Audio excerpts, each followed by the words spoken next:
We have a problem in this county also of, I don't know how to put it properly, but it is misuse of bodaboda sector. There is a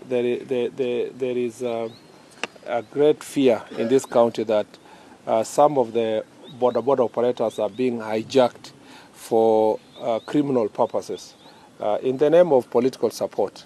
And it is on both sides of the political divide. And it has led to very ugly incidences here. Some of the persons who used to or who are operating or used to operate under the proscribed groups in this county have gone and hidden themselves in bodaboda.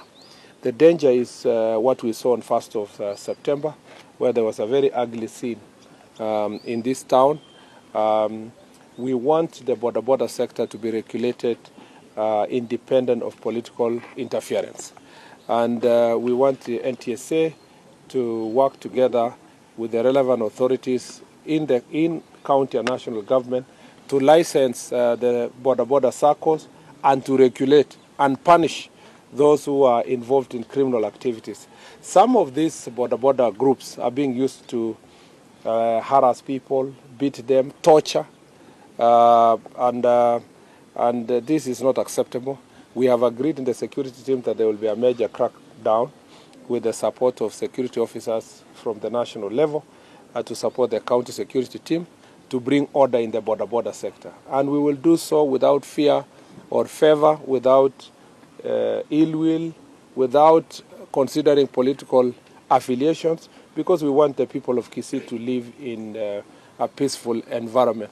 So that is one challenge. When we talk about goons and gangs in other parts of the country, it represents itself in Kisii here in the form and style of errant bodaboda operators. Now, this gives a bad name to many bodaboda operators who are going about their business peacefully. And we must protect them by making sure that the few elements who are involved in criminal activity are brought to justice.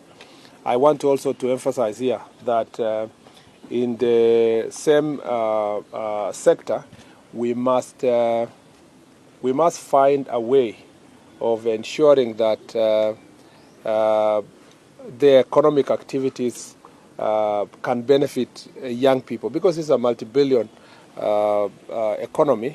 It's important that they are properly organized, and we want to request county government to partner with the national government so that we can organize the bodaboda sector to be an employer, not to be seen as a respectable profession, you know, as a respectable transport sector that can be involved in security, supporting security operations.